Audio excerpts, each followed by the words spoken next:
Wassalatu wassalamu ala asyrafil anbiya wal mursalin wa ala alihi wa ashabihi wa man sara binahjihi ila yaumidin amma ba'd. Ikhwani fillah rahimani wa rahimakumullah. Alhamdulillah, segala puji hanya milik Allah Subhanahu wa taala yang telah memberikan kepada kita limpahan karunia yang tidak terhingga. Hingga pada kesempatan yang bahagia ini kita bisa melanjutkan kajian tafsir kita bagian kedua dari surat Al-Baqarah ayat 189 di mana Allah Ta'ala berfirman, Yas'alunaka 'anil ahillah. Mereka bertanya tentang hilal, bulan sabit, bulan yang muncul ya sedikit terang. Qul, katakan, hiya mawaqitu linnasi wal hajj. Bulan sabit merupakan waktu bagi manusia dan juga digunakan untuk beribadah haji.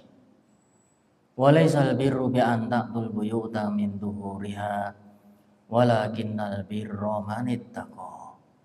Tidaklah kebajikan dengan engkau mendatangi satu rumah dari belakangnya, dari atapnya. Akan tetapi yang namanya kebaikan adalah melakukan ketakwaan. Dan datangilah rumah-rumah kalian melalui pintu-pintunya. Wattaqullah la'allakum tuflihun. Dan bertakwalah kepada Allah agar kalian menjadi orang-orang yang beruntung. Ayat ini turun ya dengan sebab nuzul.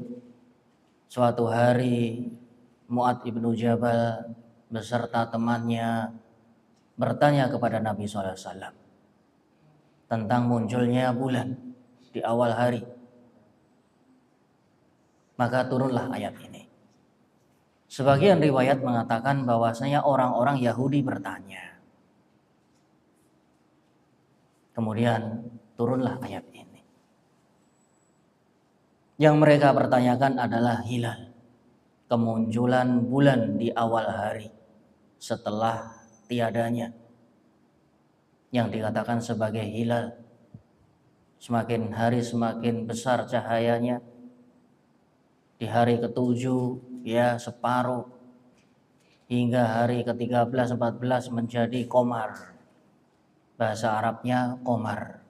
Kalau di awal hari namanya hilal, kalau di pertengahan sehingga menjadi qamar, bulan terang, bulan ya yang benderang. Yang ditanyakan oleh para sahabat adalah hikmah. Kenapa bulan di awal ya di hari kedua, ketiga, ke-7 separuh hingga ke-13, ke-14 menjadi bulat, kemudian berkurang kembali hingga menghilang. Apa hikmahnya? Mengapa tidak seperti matahari yang konsisten, bulat di awal, ya dari ufuk timur hingga ufuk barat, bulatnya konsisten. Ini yang dipertanyakan oleh para sahabat. Apa hikmahnya? Dan ayat ini tidak bisa dipahami, yaitu pertanyaan sahabat tentang nujum, yaitu bintang-bintang. Karena berkembang zaman dahulu ya ahli nujum, ahli perbintangan. Ya bintang-bintang yang ada di langit, Scorpion, Aries dan seterusnya. Ya yang mereka memiliki keyakinan-keyakinan jahiliyah, keyakinan-keyakinan kufur. Kalau muncul bulan ini maka pertanda ini kemudian ini. Bukan ini yang ditanyakan oleh para sahabat, bukan bintang-bintang. Ya, namun yang ditanyakan adalah kemunculan bulan. Berbeda antara bulan dan bintang-bintang yang ada di langit. Ya, barangkali ya kemusyrikan zaman dahulu berkaitan dengan bintang, ilmu perbintangan. Wah, ini akan ada badai, ini akan ada ini dan seterusnya. Dan mengatasnamakan kebaikan keburukan itu muncul karena bintang itu sendiri. Tidak mengkaitkan dengan Allah sebagai sang pencipta. Sehingga orang-orang dahulu dikatakan sebagai musyrik, menyekutukan Allah. Ada yang mengatur alam ini selain Allah, yaitu bintang-bintang. Padahal bintang juga ciptaan Allah. Kalau mereka paham adanya Scorpion, adanya Aries dan seterusnya, itu semua ciptaan Allah sebagai petanda. Namun orang mensalahgunakan. Ini kekuatan dari bintang ini. Ini dewa bintang ini. Akan turun hujan karena bintang ini. Sebagaimana di awal Islam, Rasulullah SAW memperingatkan akan hal ini. Dan ini adalah keyakinan jahiliyah. Ya, menduakan Allah Subhanahu wa taala. Mereka meyakini bahwasanya kebaikan keburukan muncul dari bintang-bintang yang di langit. Murni dari bintang. Sehingga mereka zaman dahulu dikatakan ilmu nujum. Ya, ilmu bintang. Yang meyakini dengan dat bintang itu akan muncul kebaikan ataupun muncul keburukan. Ini adalah kesyirikan besar yang diperangi dalam Islam. Sehingga yang ditanyakan oleh para sahabat bukan itu. Ya, bukan keyakinan jahiliyah itu. Namun yang ditanyakan adalah ahillah bulan sabit. Dan para sahabat menanyakan apa hikmahnya. Kemudian Allah Subhanahu wa taala berikan jawaban. Kul, katakan wahai Muhammad, ya mawaqitu linnas, bahwasanya kemunculan bulan sabit di awal bulan sebagai pertanda bagi manusia. Orang bisa menghitung. Ya, menghitung jumlah hari berpuasa. Ya, bisa 29 hari, bisa 30 hari. Juga sebagai pertanda ya kapan puasa, kapan lebaran, kapan memasuki bulan haji, kapan itu bulan Muharram, itu semua melalui awal bulan, yaitu bulan sabit, kemunculan bulan sabit. Ini yang kaitannya dengan agama. Dan kaitannya dengan urusan-urusan duniawi, kemunculan bulan sabit juga sebagai pertanda. Ya, ini hamil. Ya, masa iddahnya. Ya, kemudian kaitannya dengan utang piutang, sewa menyewa. Kamu mau menyewa berapa waktu? Ya, pertandanya dengan kemunculan bulan. Orang-orang zaman dahulu tidak mengenal tanggalan. Ya, sebagaimana di zaman saat ini. Mereka mentandainya dengan kemunculan bulan. Kalau sudah muncul bulan sabit yang ketiga, ya, atau ke-6 berarti setengah tahun. Atau 12 bulan. Karena dalam Islam, ya bulan itu ada 12 bulan. Inna iddatas syuhuri indallahi itsna asyara syahra. Ada kemunculan 12 bulan. Bulan sabit sampai 12. Sebagai petanda. Dahulu orang pinjam meminjam, sewa menyewa, ya ditandai dengan waktu itu. Sehingga ini sebagai mawaqit, waktu-waktu bagi manusia. Dan untuk mengetahui kapan terjadinya bulan haji, bulan Dzul Hijjah, ya sebelumnya Dzul Qa'dah. Bahkan mengetahui bulan haram, ya bulan Rajab. Ada 4 bulan haram dalam Islam. Muharram, Rajab, Dzul Hijjah, ya Dzul Qa'dah dan Dzul Hijjah. Bulan haram, Ashhurul Hurum yang dikenal sejak zaman dahulu kala. Mereka mengagungkan, mereka menghormati ya bulan-bulan haram tersebut. Mawaqitul linnas, sebagai waktu bagi manusia. Sebagaimana waktu itu ada setahun karena peredaran matahari ya dari orbitnya berputar, ya bergerak, mendekati jantung langit sampai menjauhi jantung langit, sehingga terjadi 4 musim. Ya musim semi, ya musim panas, ya musim gugur, kemudian musim dingin. Ketika mendekati jantung langit matahari tersebut, maka terjadilah musim panas. Semakin menjauh, itu berarti musim dingin. 4 musim di belahan dunia. Semi, yaitu di awal, kemudian musim panas, kemudian musim gugur, kemudian musim dingin. Ini terjadi karena peredaran matahari yang bergerak, ya, sehingga cuacanya dingin. Itu matahari menjauh dari jantung langit. Ya, musimnya musim panas berarti mendekat, sehingga terasa panas. Ini efek dari pergerakan matahari yang terjadi dalam 1 tahun. Beda halnya dengan bulan. Ya, bulan terjadi, ya bulan sabit hingga bulan purnama sehingga sampai hilang. Dengan itu bisa manusia mengetahui hari-harinya. Hari ada 29 ataupun hari terjadi 30 hari. Terus berulang sampai 12 bulan. Dengan mengenang bulan tersebut, manusia bisa mengetahui kapan waktu ibadah-ibadahnya. Ibadah puasa, ibadah haji, ya, dan puasa-puasa yang lain.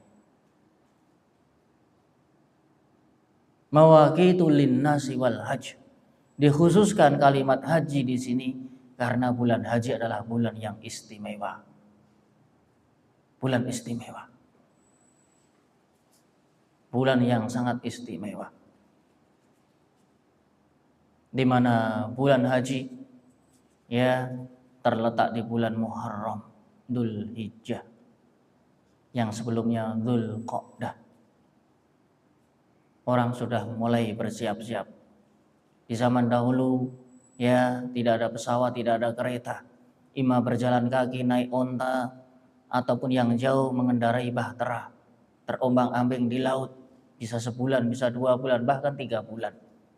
Ya, diberitakan orang-orang Indonesia zaman dahulu bila naik haji mereka naik kapal sampai 3 bulan perjalanan. Tidak ada kapal-kapal mesin seperti di zaman sekarang ini. Sekarang Allah mudahkan, ya, dengan adanya pesawat. Ya, orang bisa terbang, ya, dalam waktu, ya, kurang dari 12 jam, 10 jam, 9 jam, ya, dari Solo, dari Indonesia sampai, ya, ke tanah suci. Sangat, ya, memotong waktu. Perjalanan, ya, dimudahkan oleh Allah Subhanahu wa taala. Ini menunjukkan bahwasanya Allah Maha Kasih dan Maha Sayang kepada hamba-hambanya, dan terus akan terjadi kemajuan-kemajuan. Maka bulan haji adalah bulan yang istimewa. Dengannya manusia khusyuk mendatangi tanah suci. Sebagaimana doa Nabiullah Ibrahim, di mana ibadah ritual haji awalnya adalah dari ritual Nabiullah Ibrahim.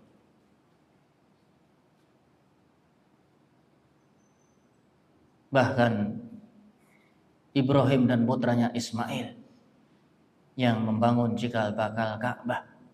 Bait yarfa'u Ibrahimal qawaidal bait. Dan ingat ketika Ibrahim dan putranya Ismail meninggikan pondasi Ka'bah. Pondasi Ka'bah. Yang dikatakan bahwasanya pondasi Ka'bah sudah ada sejak zaman Nabi Adam. Ya, karena terjadinya banjir, terjadinya, ya, kejadian-kejadian alam sehingga menghilangkannya. dan dibangun kembali di zaman Nabi Ibrahim alaihissalam beserta putranya. Dan di situ berdoa.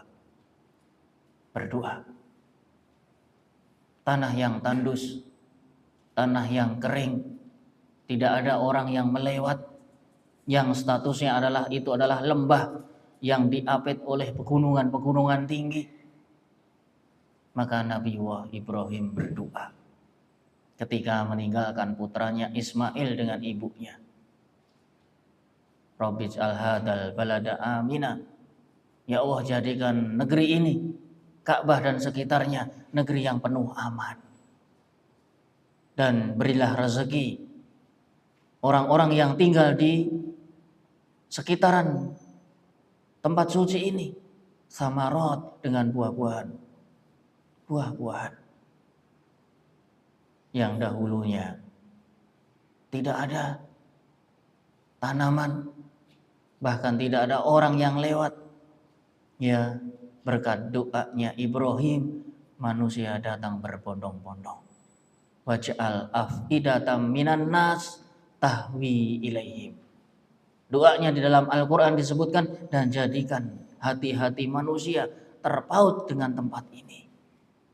Manusia di seluruh penjuru dunia, ya, mendambakan, menginginkan, bercita-cita untuk mendatangi tempat yang suci ini dengan melakukan ibadah haji.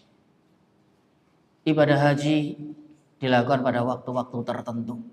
Tidak bisa dilakukan waktu sekarang atau bulan kemarin atau yang akan datang.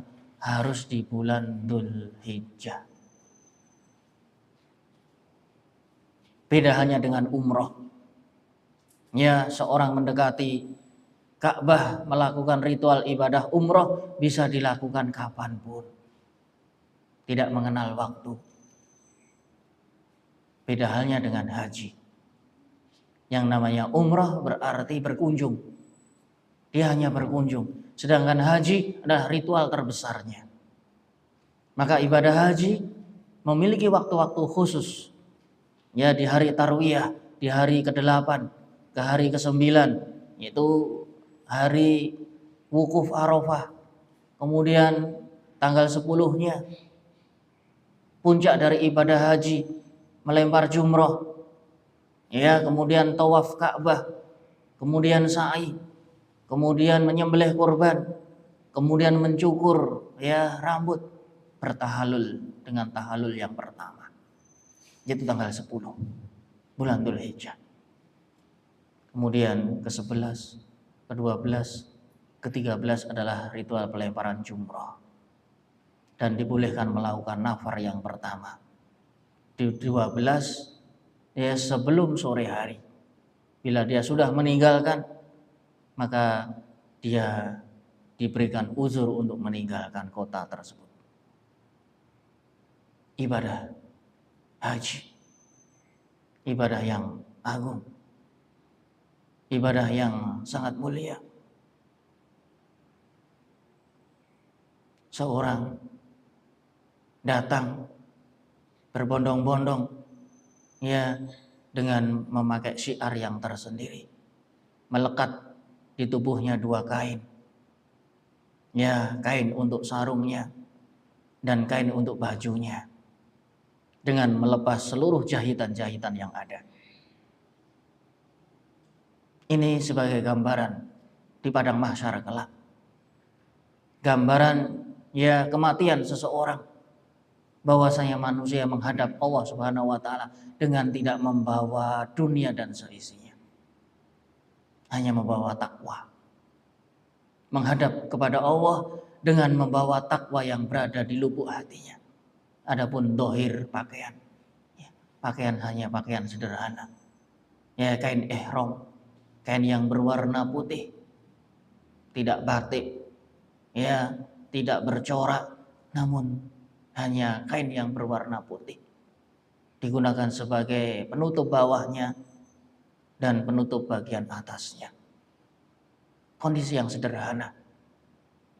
Kondisi yang sederhana.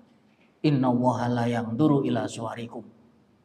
Allah tidak melihat pada dohir-dohir kalian, tampang-tampang kalian, namun yang Allah lihat adalah hati-hati kalian. Maka ibadah haji adalah syarat dengan keimanan, syarat dengan tauhid.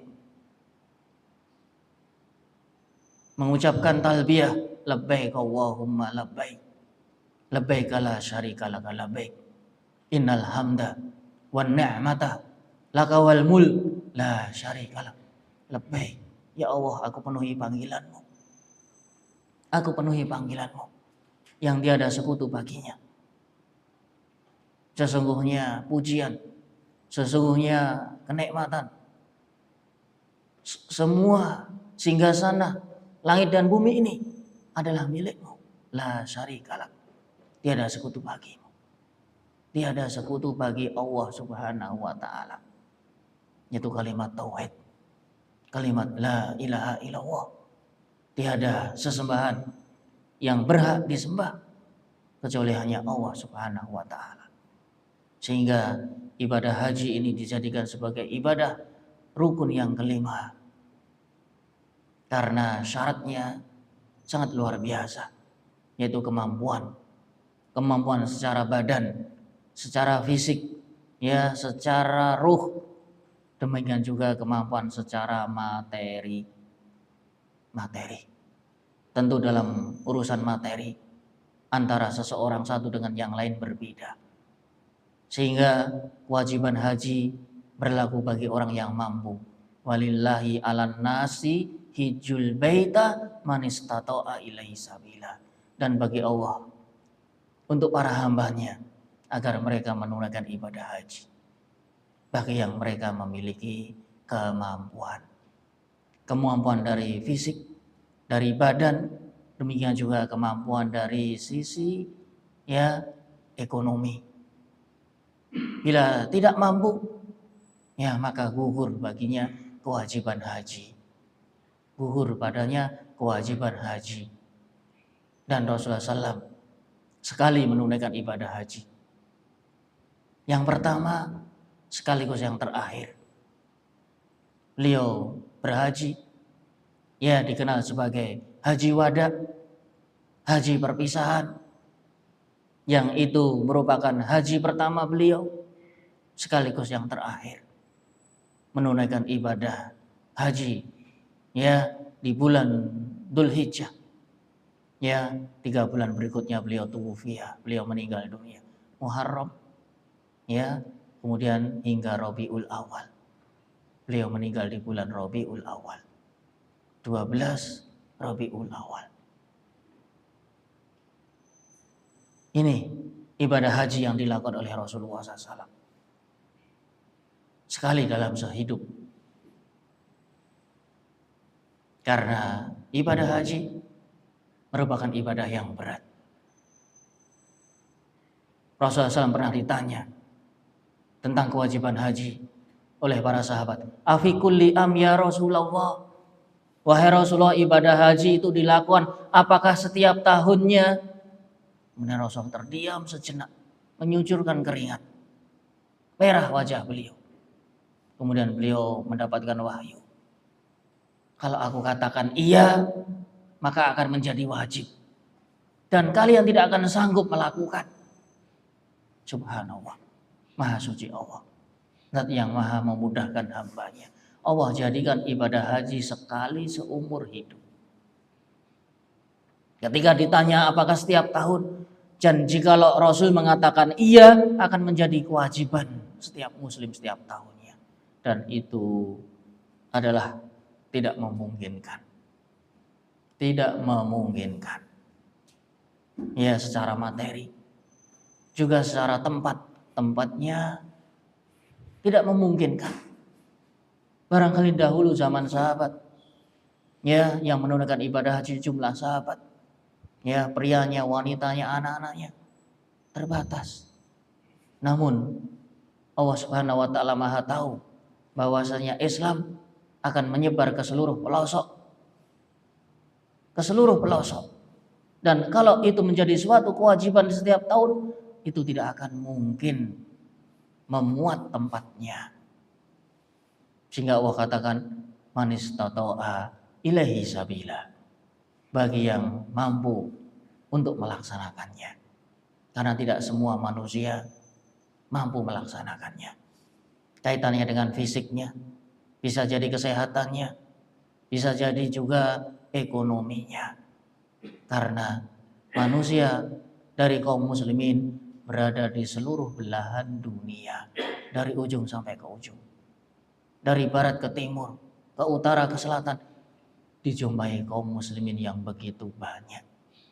Kalau seandainya kewajiban haji diwajibkan setiap tahunnya, niscaya tidak akan sanggup untuk dilakukannya.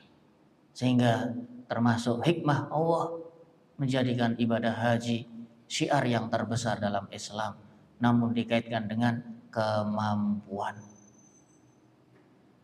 Kemudian walaisal bir bi an ta'tul buyuta min duhuriha, dan tidaklah kebaikan dengan kalian memasuki rumah-rumah kalian dari atapnya, dari temboknya, dari belakangnya. Ayat ini turun dikarenakan orang-orang Ansor ketika mereka berihram kemudian pulang, mereka pulang tidak memasuki rumah mereka dari pintu, memasukinya dari belakang dengan memanjat tembok atau dari atapnya atau melubangi rumahnya. Dan mereka meyakini ini termasuk dari ritual ibadah. Diyakini sebagai ritual ibadah. Ya, sebagaimana orang berihram tidak berpakaian yang berjahit, ya, tidak bertopi, tidak menutupi kepalanya. Maka mereka juga berkeyakinan bahwasanya orang yang berihram juga tidak boleh memasuki rumah dari pintu-pintunya, namun dari belakang, dari atap, ya, atau melubangi tembok, atau dari belakangnya. Dan ini mereka yakini sebagai ritual agama. Kemudian diturunkan ayat ini sebagai bantahan. Walaisal birru bi an ta'tul buyuta min duhuriha. Bukanlah kebajikan, tidaklah termasuk kesalehan, tidaklah termasuk bagian agama bila mana engkau berihram kemudian pulang mendatangi rumah kalian dari atapnya. Ini bukan ritual agama. Ini tidak bagian agama sedikit pun. Menunjukkan bahwasanya yang namanya agama itu butuh dalil. Butuh dalil. Bukan hanya anggapan, bukan hanya cerita, bukan hanya warisan turun-temurun, bukan itu semua.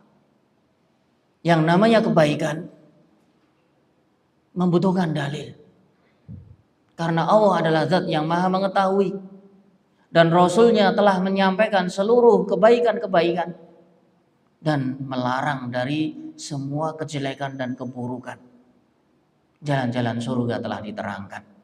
Sholat, zakat, haji, sedekah, berzikir, menyantuni fakir, miskin, ya, berbuat baik kepada orang tua, tetangga, kerabat.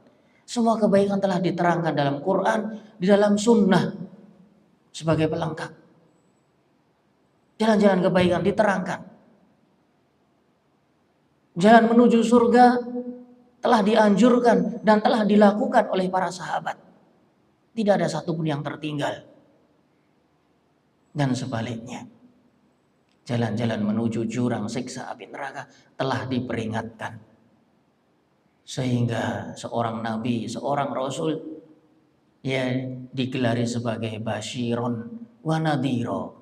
Inna arsalnaka mubasyiron wa nadhiro wa da'iyan ilallah bi'idnihi wa sirajan muniro. Kami mengutus para nabi, para rasul. Mereka membawa kabar gembira. Jalan-jalan menuju surga diterangkan. Gak ada jalan menuju surga kemudian disembunyikan atau tertinggal. Ini udah ada ceritanya. Semua jalan-jalan kebaikan telah diterangkan. Tujuannya apa? Agar diamalkan. Karena itu jalan kebaikan. Dan sebaliknya, nadhiro, tugas seorang rasul memberi peringatan. Jalan-jalan keburukan telah dijelaskan agar umat ini tidak terjerumus di dalamnya. Sehingga tidak ada yang tersisa. Jalan-jalan kebaikan jelas, jalan-jalan keburukan juga jelas. Dan di antaranya perkara-perkara mutasyabihat. Perkara mutasyabihat la ya'lamuhu katsirum minan nas. Tidak semua orang mengetahui. Namun yang mengetahui adalah para ulama.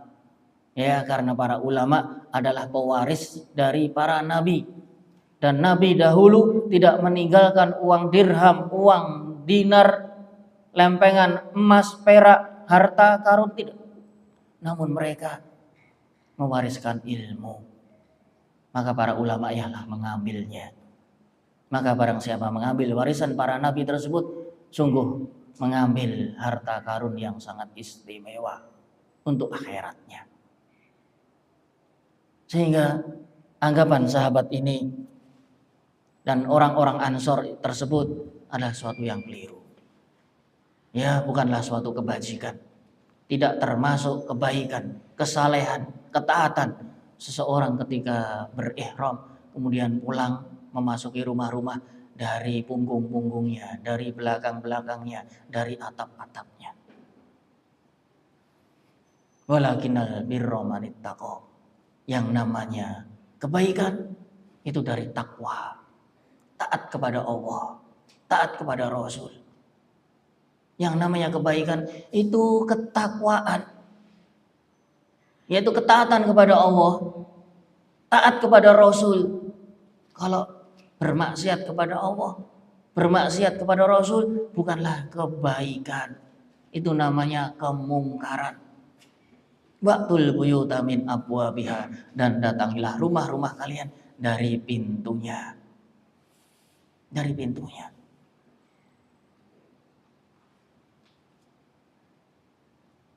Ayat ini turun ketika seorang Ansori melakukan ihram. Kemudian mereka memanjat rumahnya ketika pulang. Suatu hari orang-orang Ansor melihat Nabi SAW memasuki rumah dari pintunya. Kemudian ditegur oleh para Ansor. Kenapa engkau memasuki rumah dari pintu? Bukanlah sudah menjadi budaya turun-temurun sejak zaman dahulu orang yang berihram memasuki dari belakang. Kemudian dijawab oleh Rasulullah, bahwasanya aku orang Quraisy. Orang Quraisy yang berpegang dengan warisannya Nabi Ibrahim. Ya, sebagaimana kita ketahui, yang namanya orang Arab berbangsa-bangsa. Dan keturunan dari duriyahnya Ibrahim Ismail adalah Quraisy, Adnan. Maka mereka pewaris dari keturunan Nabi. Dan sudah menjadi warisan turun-temurun. Keturunannya Ibrahim tidak memasuki rumah dari belakang. Sehingga berpegang ya dengan kebiasaan dari keturunannya Nabi Ibrahim dan Ismail. Kemudian orang Ansor itu pun mengikuti. Akhirnya mengikuti Rasulullah SAW memasuki rumah dari pintunya.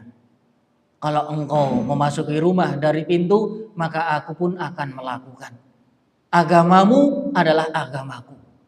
Agama yang engkau peluk wahai Muhammad, sedangkan engkau keturunannya Ibrahim, maka kami orang Ansor pun akan mengikutimu.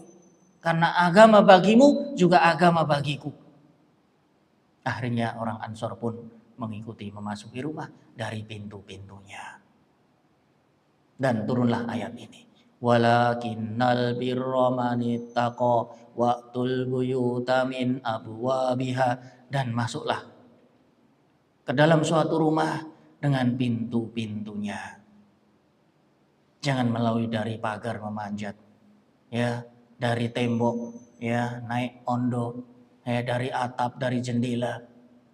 Dari segi kesantunan ini tidak santun. Tidak santun. Terlebih dikaitkan dengan ritual ibadah ihram. Ini tidak pantas. Yang namanya ritual membutuhkan dalil. Membutuhkan perintah. Karena yang namanya ibadah itu mencari pahala. Kalau tidak diperintah, mau mencari pahala dari siapa? Allah tidak memerintah. Kita sholat karena Allah memerintahkan sholat. Kita mengumandangkan azan karena Allah memerintahkan agar setiap memasuki waktu sholat, ya, dikumandangkan azan. Di waktiha, memasuki waktu-waktunya. Kita rukuk, kita sujud, kita tilawah, kita berzikir, kita puasa karena ada perintahnya. Karena kita mencari pahala dari Allah. Allah yang memerintahkan, maka Allah yang akan mengganjar pahala. Namun bila tidak diperintah, kemudian kamu mengerjakan, kemudian datang engkau kepada Allah meminta ganjaran, meminta imbalan, meminta pahala, mana mungkin akan dikasih? Karena Allah tidak memerintah. Bahkan bila mana Allah justru melarangnya. Ini adalah kesialan. Orang ini adalah orang yang sial. Ya. Kenapa? Karena dia mengira melakukan suatu ibadah namun terjerumus ke dalam maksiat. Minimal dia melakukan sesuatu yang tidak ada pahalanya. Padahal dia menganggap bahwasanya melakukan itu berpahala. Disinilah letak, ya, letak dari keburukan orang-orang yang beramal namun tidak berlandaskan dalil, tidak ada perintah. Orang beramal tentu membutuhkan dasar perintah. Namun bila tidak ada perintah, ya, maka tidak ada dikerjakan. Dan di dalam urusan ibadah tidak mengenal istihsan, menganggap baik. Tidak ada. Menganggap baik hanya dalam urusan-urusan duniawi. Adapun yang sifatnya ukhrawi, yang sifatnya perkara akhirat, maka tidak boleh mengada-ada. Tidak boleh berspekulasi. Tidak boleh berprasangka, wah, saya kira, saya menyangka ini adalah suatu kebaikan. Tidak boleh. Tidak ada ranah bagi prasangka di dalam amalan-amalan agama. Maka di sini Allah mengatakan walakinnal birra manittaqo. Yang namanya kebaikan, yang namanya kesalehan, yang namanya ingin mencari pahala itu berdasarkan takwa. Kita tahu arti takwa. Takwa adalah menjalankan taatan dan menjauhi larangan. Orang yang menjalani, ya, perintah, melakukan ketaatan, menghindari, menjauhi larangan, ini adalah pahala. Inti pahala. Dan ayat ini sekaligus sebagai bantahan sebagai orang-orang Ansor yang menganggap bahwasanya mendatangi rumah, ya, ketika berihram adalah suatu kebaikan. Sejak itu maka dibatalkan amalan tersebut. Dibatalkan. Tidak lagi menjadi anggapan baik. Bahkan itu suatu keburukan. Waqtul buyuta min abwabiha, dan datangilah rumah-rumah kalian dari pintu-pintunya. Bahasa ini adalah menyirat bahasa kinayah. Segala sesuatu melewati pintu dan jalurnya. Kita ingin masuk rumah, ya, dari pintu, jangan dari jendela, jangan cari atap, ya, dari gendeng atau melubangi tembok. Ini tidak pantut, tidak wajar. Sekaligus sebagai kinayah. Datangilah rumah melalui pintunya, menyirat bahasa kinayah bahwasanya segala sesuatu itu ya menurut ya jalurnya. Orang pengen pandai ya belajar. Orang ingin menjadi dokter ya sekolah kedokteran. Orang pengen bahasa Arabnya jago ya belajar. Jangan pergi ke dukun. Jangan minta bantuan kepada jin. Ataupun bergantung pada nujum, bintang-bintang. Ini tidak pada pintunya. Ya, orang pengen sugih kemudian mendukun. Ini bukan pada pintunya. Ya kalau pengen kaya, ya bekerja. Kalau pengen pinter, ya belajar. Ya pengen sukses, ya harus berhati-hati. Ini pintunya. Ini jalurnya. Kalimat ini sebagai kinayah di dalam segala hal. Segala hal. Ingin punya keturunan, ya menikah. Itu jalurnya, itu pintunya. Ingin ya menjadi kaya, ya berusaha. Jangan datang ke dukun. Jangan tanya kepada bintang. Ini bintangnya bintang apa? Oreo, ya, Scorpion, ya. Ini tidak pada jalurnya. Tidak pada jalurnya. Ingin selamat, ya tarjun najata walam tasluk masalikaha. Engkau menginginkan keselamatan namun tidak melalui jalurnya. Innas safinata la tajri alal yabasi. Sesungguhnya bahtera kapal ya akan kandas ketika air itu surut atau bahkan tidak ada air. Ya, ketika air berlayar kemudian tiba-tiba surut airnya, bahkan menghilang airnya, ya maka kapal itu akan menabrak, akan kandas, tidak akan bisa berjalan. Ya, kapan kapal itu bisa berjalan? Ketika aliran air ya menjadi banyak. Maka datanglah segala sesuatu dari jalurnya, dari pintunya. Ini mengungkap segala hal. Ya, wattaqullah, dan bertakwalah kepada Allah. La'allakum tuflihun, agar kalian tergolong menjadi hamba-hamba yang beruntung. Beruntung di dunia dan beruntung di akhirat. Ya, ayat-ayat keberuntungan ya dikaitkan dengan ketakwaan. Wa may yattaqillah yaj'al lahu makhraja wa yarzuqhu min haitsu la yahtasib wa may yatawakkal 'ala Allah fa innahu hasbuh. Ya, fa huwa hasbuh. Ini ayat-ayat yaitu buah dari ketakwaan. Allah berikan jalan keluar. Allah mudahkan urusannya. Allah akan beri rezeki dari pintu-pintu yang tidak disangka-sangka, yaitu dengan bertakwa. La'allakum tuflihun, agar kalian beruntung. Beruntung di dunia dengan mendapatkan petunjuk, beruntung di akhirat dengan selamat dari api neraka menuju kepada surga Allah Subhanahu wa taala. Sampai di sini, subhanahu wa bihamdika asyhadu an la ilaha illa anta astaghfiruka wa atubu ilaih. Assalamualaikum warahmatullahi wabarakatuh.